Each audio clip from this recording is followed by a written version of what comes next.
Gente, golpe de Estado no Peru. Esse é o tema, tá aí em todo lugar, tá aí nos trends do Twitter, todo mundo falando disso, pessoal preocupado, outros zoando porque era um presidente de esquerda.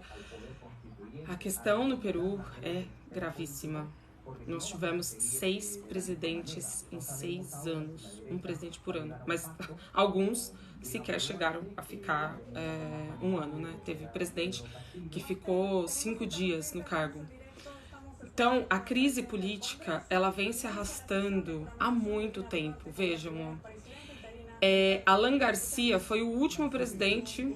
Não, Ollantaytamala chegou a cumprir seu mandato, ficou aí 5 anos no poder, mas depois do Ollantaytamala, de 2016, vem Pedro Paulo Kuczynski, Martim Vizcarra, Manuel Merino, Francisco Sagasti e Pedro Castillo.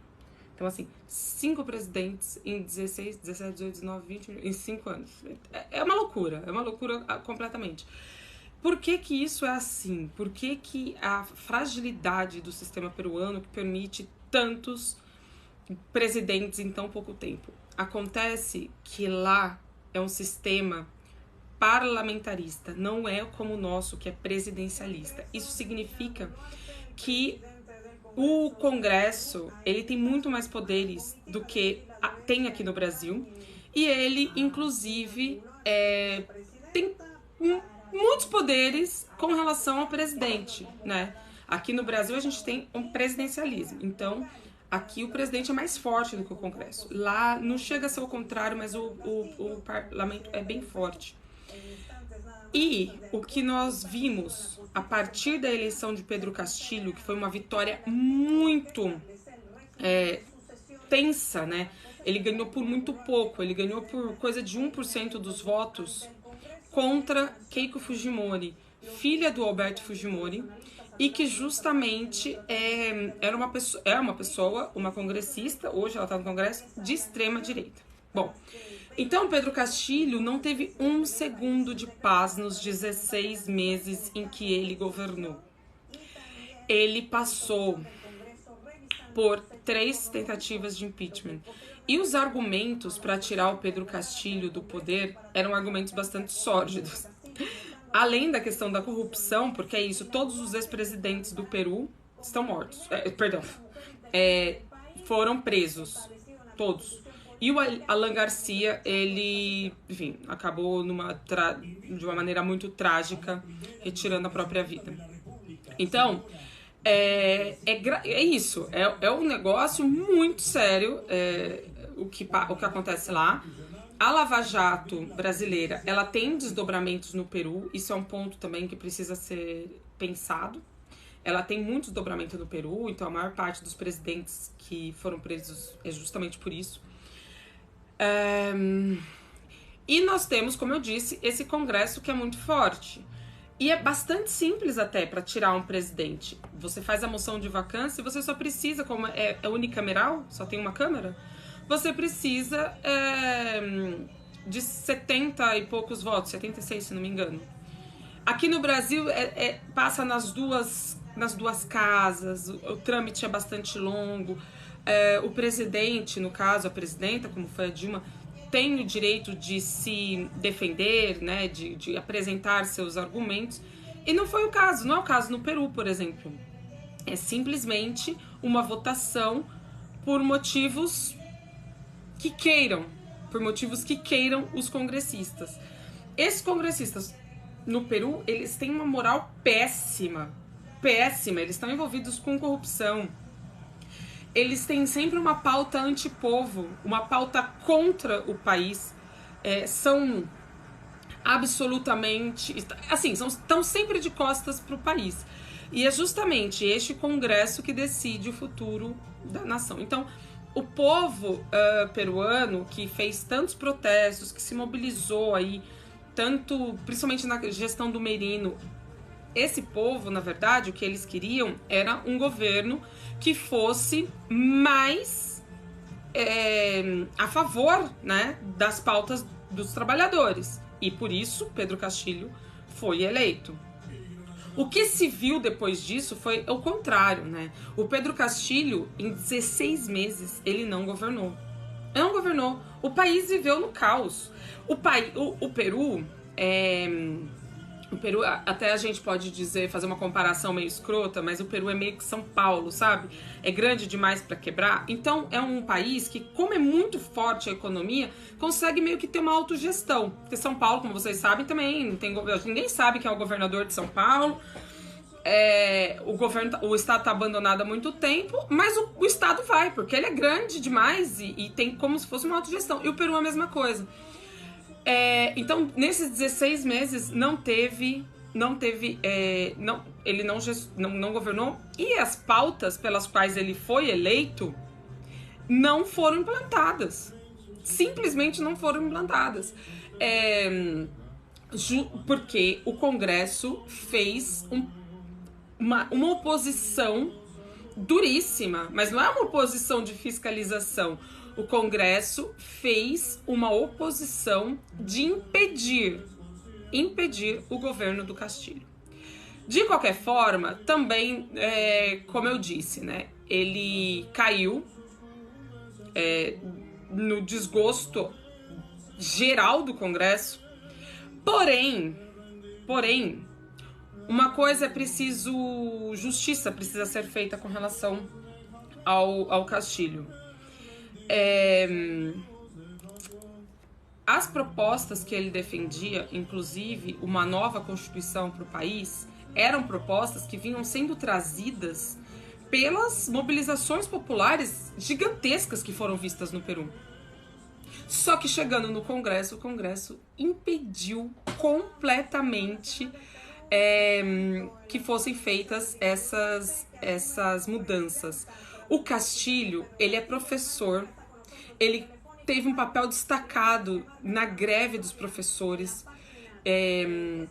realizada, eu vou checar aqui a data, em 2017. Então, ele teve um papel fundamental nessa greve de 2017. Então, ele vinha de uma liderança, né? Ele foi entendido como uma liderança popular.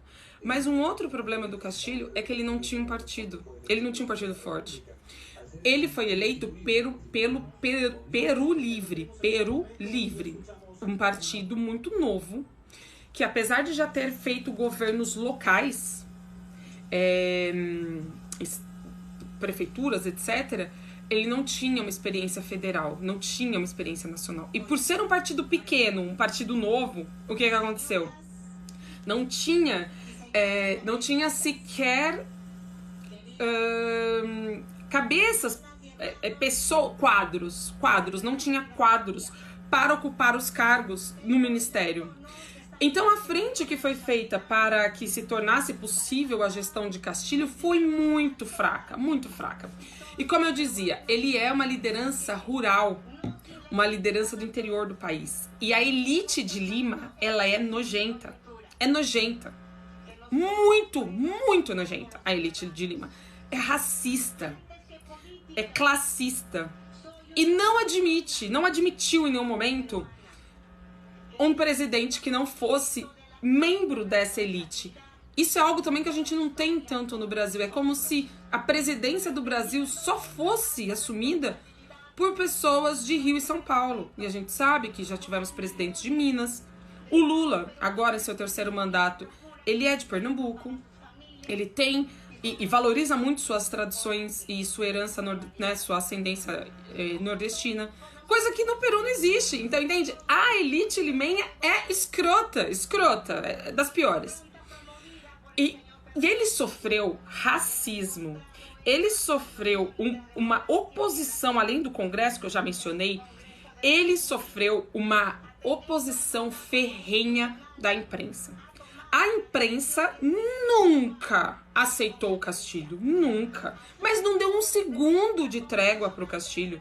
Não deu um minuto. Nunca falou um A que fosse positivo desse homem. Ou que fosse neutro. Só bateu. Se vocês entrarem agora em jornais peruanos, se vocês tiverem oportunidade, já tiverem ido Peru, sei lá, de ver a imprensa peruana, vocês vão falar, pô, esse cara é o demônio, é horrível, péssimo, horroroso. Enfim, ele tem seus problemas, claro que sim. O governo foi um governo péssimo, né? Porque ele não fez absolutamente nada. Porém, ele tampouco conseguiu fazer o que se propunha, né? Então, é isso, né? É mais ou menos esse o quadro. Esse é o quadro geral. Aqui, ó. Quer ver? Tem outro dado interessante sobre esses votos de confiança, né, que o Congresso coloca. Então, só para vocês terem ideia de como funciona no Peru, como é o processo de desestabilização feito por esse Congresso completamente corrupto, completamente dominado pelas elites do país. O Ollantaytamala, que governou em 2011, ele teve 6 moções de vacância contra ele. 6. Pedro Paulo Kuczynski, 2. Martin Vizcarra teve 5 moções de vacância contra ele. Francisco Sagasti teve 1 moção de vacância contra ele. O Pedro Castilho teve 3 em 16 meses de governo. Então, 3 sem contar de hoje, né? 9 de março foi a última. Hoje seria a 4ª. Hoje foi o julgamento da 4ª moção de vacância. Então vamos lá contar rapidinho o que aconteceu hoje. Esse é o panorama, como é que as coisas se desenharam, como é que rolou, né, tudo. Hoje seria votada a outra moção de vacância, né, a 4ª moção de vacância contra ele. Se adiantando ao que ele entendeu, que seria aí o processo, né, de destituição do seu governo. Então ele se adianta e aí ele vai e toma uma medida super controversa e dissolve o Congresso. Acabou o Congresso, fechou o Congresso. Então fecha o Congresso e aí ele anuncia medidas bastante complicadas, bastante impopulares, que foram... cadê aqui? Ele anunciou que teriam... Aqui, não. Ai, meu Deus, cadê o link aqui? Peraí que eu vou achar aqui de novo. Ele anunciou que teriam toque de recolher hoje das 10 da noite até amanhã de manhã. Além da dissolução do Congresso. Ele anuncia um estado de exceção, né? Um governo baseado em estado de exceção, no qual ele passaria a governar por decretos. Então, como não tem mais o Congresso que ele dissolveu, o governo é por decretos. Então, um governo de exceção. Anuncia reforma agrária, que era outra proposta que ele tinha defendido na sua eleição, né? E aí ele é obrigado a chamar uma nova Constituição. E aí ele ele é obrigado, né, ao dissolver o Congresso, ele é obrigado a chamar uma nova eleição. E aí, então, ele diz que essa eleição vai ser uma eleição constituinte. E ressalto a convocação de uma nova Constituição, a realização de uma nova legislação, Constituição para o Peru, foi uma das manifestações que levou muita gente para a rua. Porque, como eu mostrei agora para vocês, é muito fácil destituir um presidente. Gera muita instabilidade no Brasil. Gera muita instabilidade no país, que o Congresso fique toda hora votando impeachment do presidente. É insustentável. Então, a ideia de uma nova Constituição, dando menos poderes para o Congresso, o que você acha que o Congresso achou? Obviamente, o Congresso ficou contra. E quer mais? Reorganizar o Poder Judicial, que é outra coisa que estava aí perseguindo ele. Bom, mas bastou ele anunciar essas medidas, ele anunciou, imediatamente depois. Os generais, né, o alto comando das Forças Armadas se demitiram. A partir dessa demissão, passa a haver uma avalanche de ministros que também renunciam. E a vice-presidenta, presta atenção que a gente lembra muito bem quem foi Michel Temer, né? Pois é, a vice-presidenta Dina Boluarte Dina Boluarte foi muito rapidamente e escreveu em seu Twitter o seguinte, literalmente o que ela disse: rechaço a decisão de Pedro Castilho de perpetrar, né, a quebra da ordem constitucional com o fechamento do Congresso. Se trata de um golpe de Estado que agrava a crise política e institucional que a sociedade peruana terá que superar no estrito apego da lei. Pronto! A vice disse isso. Saíram os ministros, as Forças Armadas também disseram que já estavam fora. A polícia, o comando da polícia também disse que não ia apoiar as ações de Castilho. O procurador do Estado também disse que abriria uma investigação contra o Castilho, porque entendia que aquilo seria um golpe de Estado, que não estava sendo assegurada aí a Constituição, né? Não estava sendo respeitada a Constituição. E aí Castilho fica sozinho. Assim, o que ele fez, indefensável, por qualquer ângulo que a gente veja, o que ele fez é indefensável. Porque ele não tinha apoio, ele sequer perguntou para os seus ministros, ele fez uma reunião de gabinete, ele não conversou com ninguém.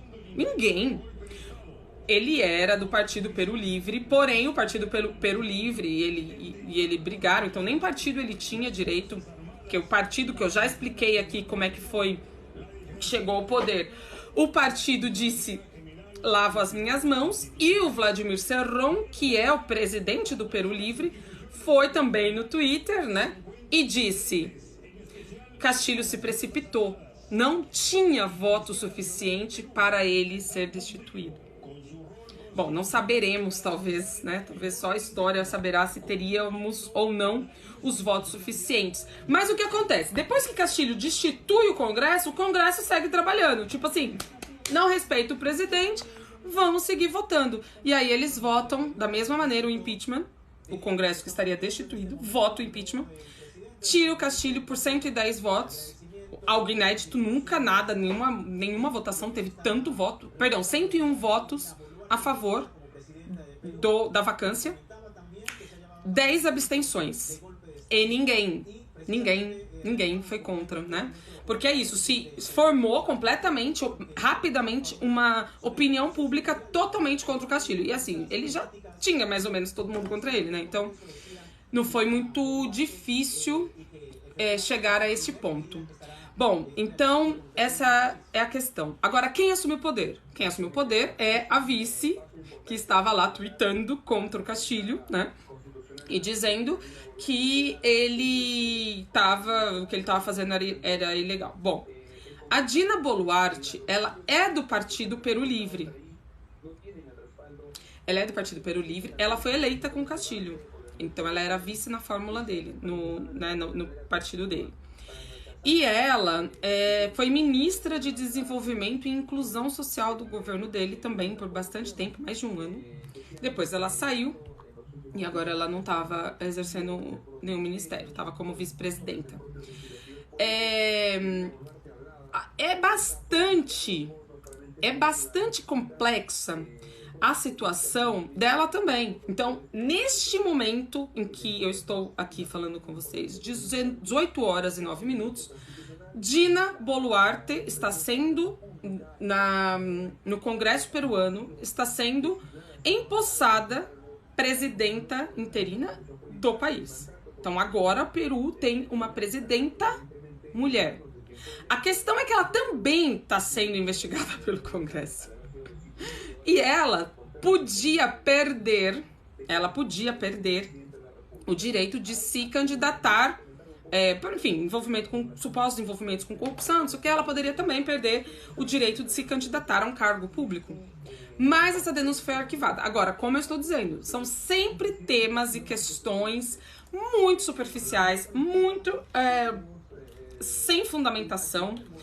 E os argumentos para essas vacâncias são muito facilmente rebatidos, porém, ninguém tem interesse de fazer isso, muito menos a imprensa peruana, que é uma imprensa completamente colonial, uma imprensa completamente voltada, né, para o Fujimori, etc. E contra, desde o primeiro minuto, contra Castilho. E aí, uma das questões da vacância é que o Pedro Castilho não tinha capacidade moral. Que ele não tinha capacidade moral para governar o país. Ou, que é isso? Como você julga se o cara tem capacidade moral? Então, entende? São coisas muito específicas e que são... Não é... olha aqui, ó, temos uma prova de que ele roubou, de que ele é corrupto, etc, etc. O que nós temos são coisas que são baseadas em interpretação, coisas subjetivas. Bom, então, agora, a Boluarte acabou de ser empossada, então nós já tivemos um presidente que tentou fazer aí um arremedo, né, e dar um golpe, como está sendo chamada essa tentativa frustrada do Castilho. Imediatamente a gente tem a votação do impeachment do próprio Castilho, que tinha dissolvido o Congresso, mas aí o Congresso vai dar um duplo twist carpado e vota para o impeachment do Castilho. Aí o Congresso já vai, que o Peru ficou tipo assim, uma hora ou mais sem presidente. E aí pronto, agora já tem presidente, Dina é a presidenta do Peru. Eu já meio que fiz uma avaliação aí de como veio a crise no governo dele. Ele, no primeiro momento em que ele destituiu, ele nomeou um secretário de Relações Internacionais, que é uma figura muito conhecida no Peru, um intelectual, mas uma pessoa de esquerda, comprometida com a esquerda. Que eu tive a oportunidade de conhecer, inclusive, quando estive uma vez no Peru. Vou lembrar que o nome dele é chanceler. E aí a imprensa pediu a cabeça do chanceler peruano e ele renunciou. E o Pedro Castilho... O que acontece? A mesma coisa aconteceu, de certa forma, com a Dilma. A pressão da imprensa vai no sentido de querer ditar o que você vai fazer no seu mandato. Você vai e aceita a pressão, de certa forma, para tentar se precaver, né, de críticas, de crise no seu governo. E aí o que você tem é mais crise no seu governo e você tem a imprensa tentando ditar exatamente o que tem que ser feita no seu governo. Então, depois do chanceler, caiu também o presidente do Conselho de Ministros, que era o Guido Bellido. Foi muito polêmico. O chanceler era Héctor Béjar. Héctor Béjar, uma figura brilhante, que é isso, eu tive a oportunidade de conhecer quando eu estive uma vez no Peru com Paulo Canabrava. Caiu Héctor Béjar, depois caiu o Guido Bellido, e aí a imprensa viu, a gente vai conseguir ditar os rumos deste governo. E ditou, né? Porque o cara não conseguiu governar nunca. Bom, e a questão das Forças Armadas, né? A questão das Forças Armadas, como eu disse, eles conjuntamente... Primeiro teve a renúncia do alto comando do governo e depois eles lançaram uma nota, vou ler um trecho. O Comando Conjunto das Forças Armadas e a Polícia Nacional do Peru evidenciam o seguinte: as Forças Armadas e a Polícia Nacional respeitam a ordem constitucional estabelecida, citam um artigo. Qualquer ato contrário à ordem constitucional constitui uma infração da Constituição e gera o não acatamento por parte das Forças Armadas e a Polícia Nacional do Peru. A questão, queridos, é quando é que Forças Armadas respeitam a Constituição? Então isso aqui é uma patifaria tremenda.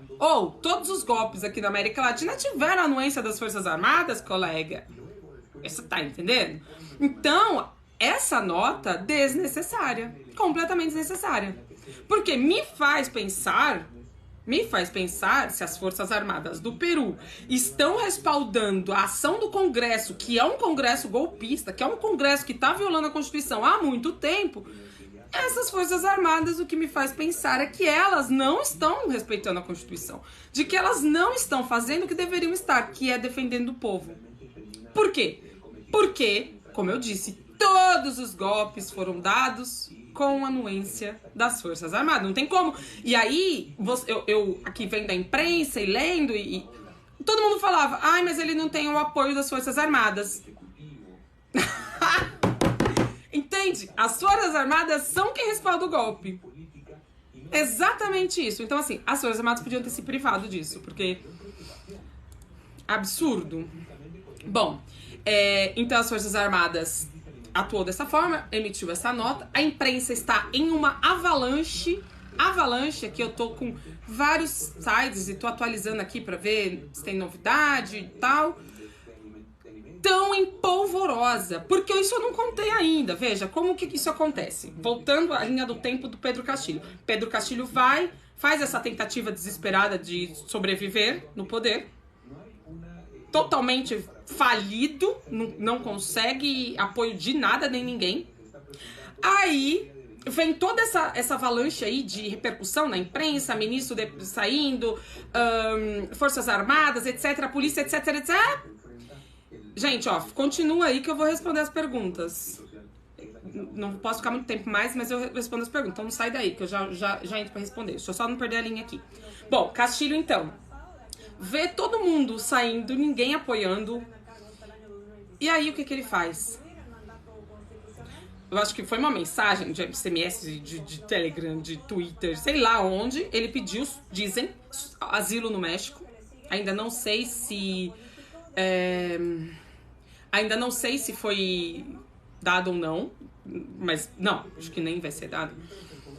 E aí ele sai de carro pela porta dos fundos e tal, e ele sai do palácio em direção o que se imaginava no momento ser a Embaixada do México, mas não era, era a Prefeitura de Lima. Aí ele entra na Prefeitura de Lima, que é governada por um opositor, e lá é preso. Então neste momento Pedro Castilho tá preso.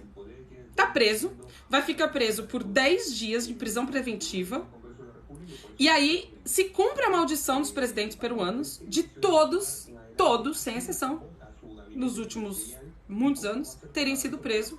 E o caso do Alan Garcia, que é o mais grave, o cara, né, não posso falar essa palavra aqui no TikTok, mas ele atentou contra a sua própria vida. Bom, triste. Alan Garcia foi, assim, realmente uma coisa triste.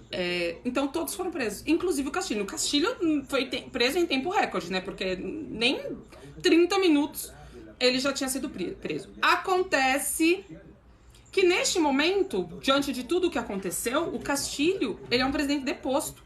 Ele é um ex-presidente e que foi deposto pelo Congresso.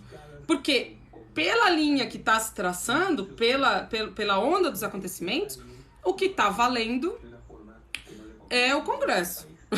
Então o Congresso destituiu o Pedro Castilho e o cara agora, ele é uma pessoa sem foro, comum, e que vai ser julgado e vai ter uma prisão sem nenhuma distinção. Então, assim, por isso é a manobra política mais burra da história. Eu posso dizer sem medo de errar. Eu nunca soube de um ato tão imbecil quanto esse, gente. Como pode o cara fazer um ato desse completamente sem apoio de ninguém? Ninguém apoiou o cara, ninguém. Tinha ninguém pra dizer, amigo, o cara não tem um amigo pra chegar, pegar na mão dele e falar, segura a sua onda, segura a onda, depois a gente vai pra justiça, a gente faz alguma coisa. Bom, então, a situação é essa.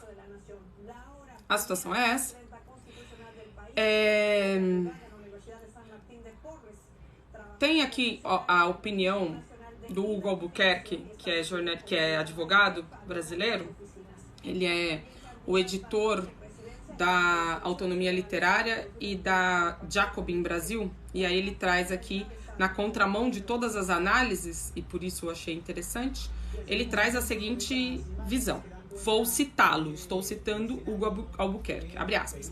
No Brasil, o presidente não pode dissolver o Congresso, seria automaticamente um golpe. No Peru ele pode. Tá na Constituição do Peru, ele pode. Desde que convoque eleições. Dissolver lá é um instituto possível, desde que aplicado direitinho não é necessariamente um golpe. E aí ele observa que não parece que Castilho acertou, realmente. Os acontecimentos mostram que ele não acertou. Segue, Hugo. Entre um presidente ter um ato seu legalmente anulado e ser sumariamente destituído, há um largo espaço. No fim, Castilho é quem tomou um golpe. E ninguém reverterá isso. Mas, novamente, o Peru beira a ingovernabilidade. E as Forças Armadas, que trabalharam bastante contra Castilho e em relação às quais ele se acovardou, estão claramente do outro lado. Lemos a nota das Forças Armadas. Trágica figura de Castilho, mas nem por isso é um bom dia para a América Latina. Não, realmente, isso é um trágico dia.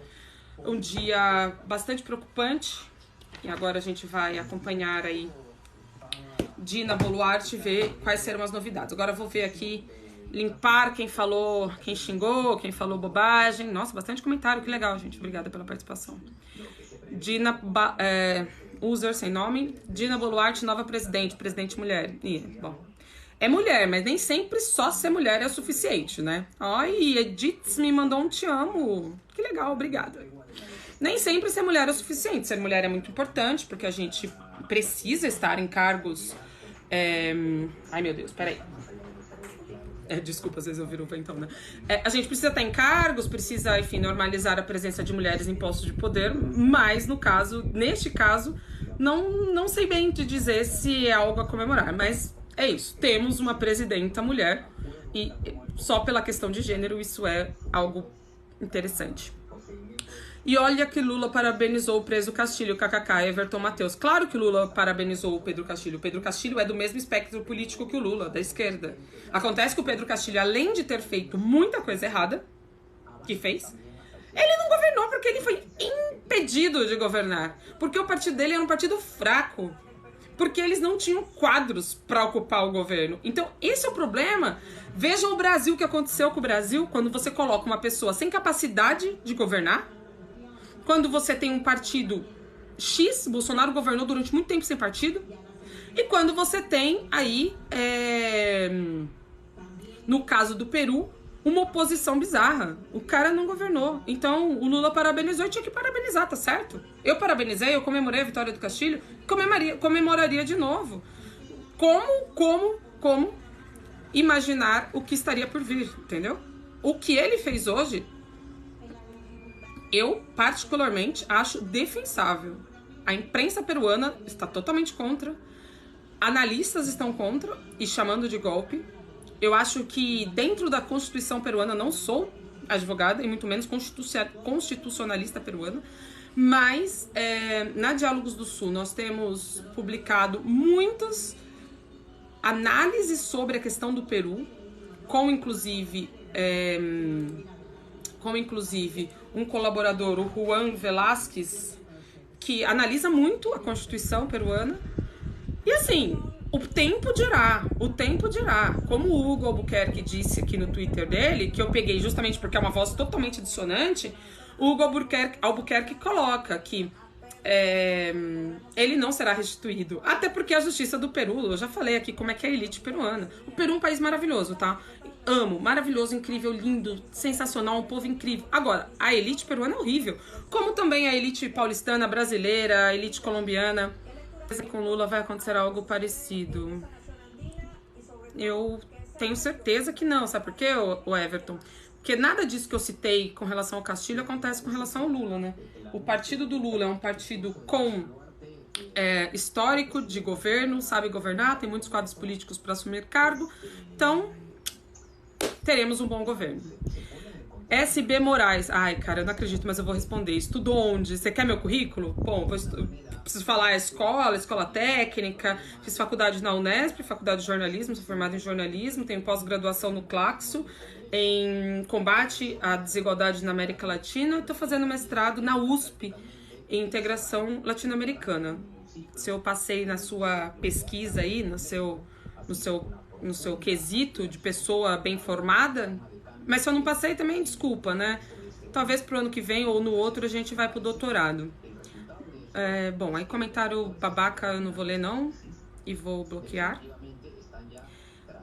Ok? Lula sugere Puta.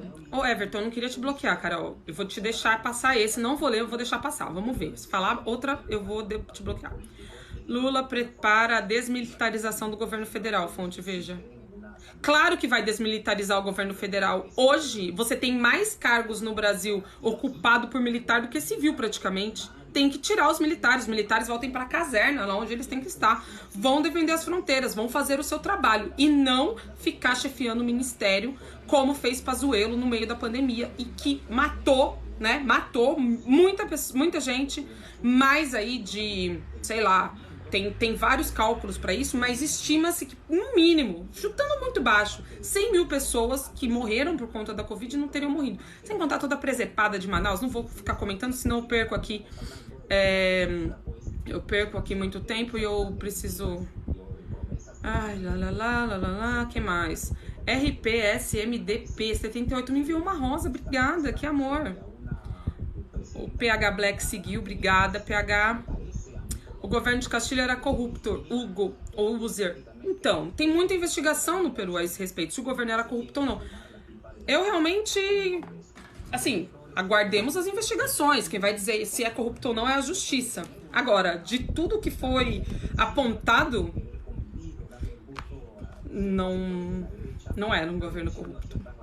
Não era. Era um governo que tinha, em algum momento, uma pretensão de ser um governo popular. Mas não deu, né? A user, o cara quer xingar, aí vem aqui, ó, vai estudar história política do Chile. Colega, a gente tá falando do Peru. Quem tem que estudar o quê? Ai, Jesus.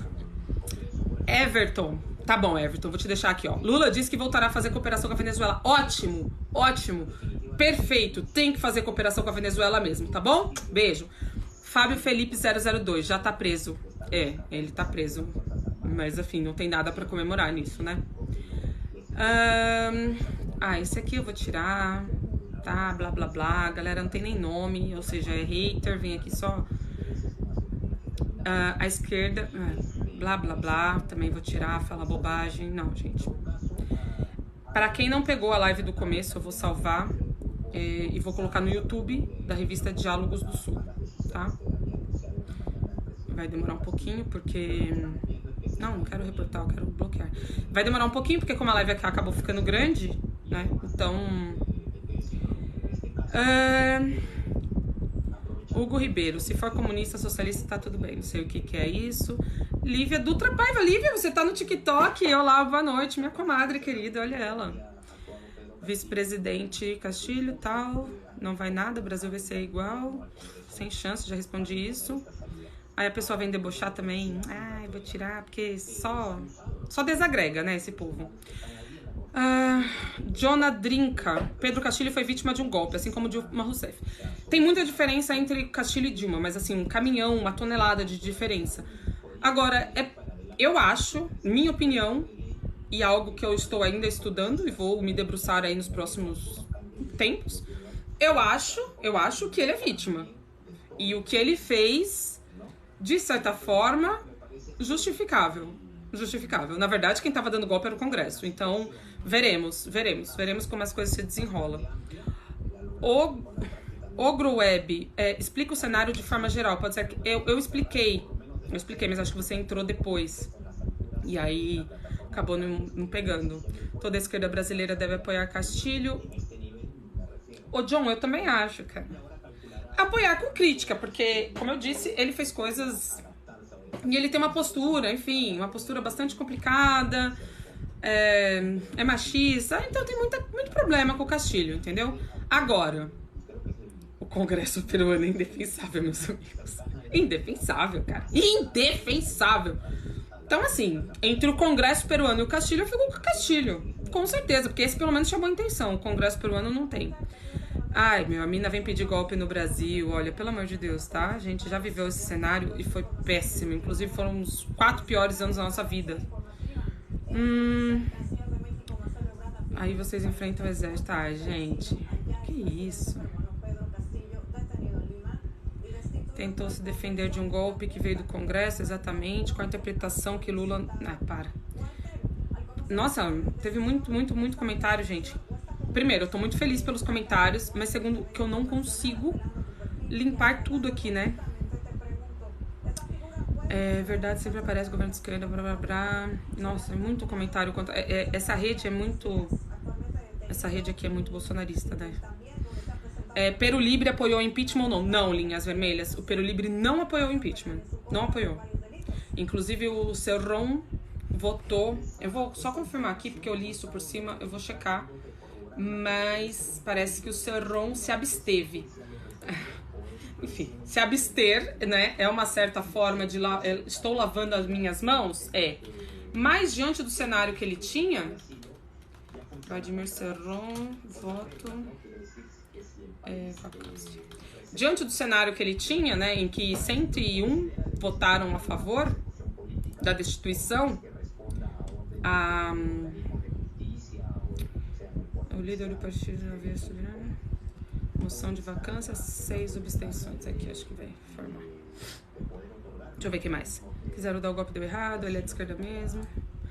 Ele é de uma esquerda confusa, entendeu? Ele é de uma esquerda bastante confusa. Ele é um cara... Eu defendi muito o Castilho porque, pra mim, ele é um cara do campo, professor, e que é de esquerda, porém não é uma pessoa com formação e tal, entendeu? Aqui, ó, os dados. Eram 87 votos necessários para aprovar a moção. E eles tiveram 101. Vladimir Serron... Ai, Jesus, cara... Olha, eu, enfim, preciso procurar essa informação do Vladimir Serron e do Peru Libre, mas o Peru Libre não apoiou a moção de... Não apoiou, não ia apoiar, anunciou o voto contra a vacância, então o Peru Libre não estava admitindo, não. Só e PT deveriam apoiar Castilho urgentemente. Duvido muito, né, porque... É isso, é tipo como é que é? O cavalo, a mosca no cocô do cavalo do bandido. Agora o Castilho é fácil de bater, né? Ninguém vai defender. Aqui, eu tô fazendo essa live, olha o tanto de hate aqui que eu tô tomando. Gente, olha. Segundo Julian Assange... O John ainda. Segundo Julian Assange, a CIA espionou o governo Dilma. Dilma foi vítima, completamente. Ai, mano, o cara vem anticomunista aqui também, vai passear, vai comentar na live dos coxinha. Castilho tem apoio popular, não sei se tem, não. Talvez eu não tenha falado sobre isso, tá tendo uma mobilização popular nas ruas. E veremos se vai apoiar o Castilho, se vai pedir novas eleições, se vai pedir o fim do Congresso. Castilho ia vir para a posse do... Ah, mano, sério... Ô, gente, se situa, por favor. Quem não conhece sempre defende ainda. Castilho, pá. Puta, gente, como vocês são desrespeitosos, cara. Nossa, que horror. Esta é uma... Mano, Roberto Ferraz, esta é uma intelectual instruída pela Globo Lixo, doutrinada pela esquerda. Adoro! Não, na Globo eu vejo futebol... novela, entendeu? Doutrinada pela Globo não sou, não. E também nem gosto da Globo, mas assim, defendo ela diante de vocês, porque a ofensa que vocês fazem, né, tipo, é absurda. O argumento que vocês usam é completamente absurdo. Bom, então é isso, gente. Eu agradeço muito aqui a participação de vocês. Obrigada quem comentou, principalmente quem não mandou hate, tá? E preciso terminar logo aqui para conseguir subir ainda hoje pro YouTube. Beijo pra vocês. Sigam meu perfil, eu falo de América Latina, falo de política brasileira e falo de várias coisas. Garbari Adriano. Robson JDS, trabalha na Choquei. Não, eu trabalho na Diálogos do Sul. Acesse aí dialogosdosul.com.br que você vai descobrir onde eu trabalho. Trabalho lá, sou editora da revista e aqui, ó, muito orgulho de ser parte da revista, de ser de esquerda e trabalhar num veículo de esquerda. E este aqui é um TikTok de esquerda. Eu sei que vocês não estão acostumados com isso, mas vão ter que me engolir. Beijo, gente. Adoro vocês, foi muito legal essa conversa, tá bom? Nossa, amei, muita curtida. Curte aí. E aí, só... Lula presidente, vão ter que nos engolir. Tchau. Jornalismo independente, análises, opiniões, o porquê atrás dos fatos. Contribua com o nosso projeto, faça uma assinatura da Diálogos do Sul.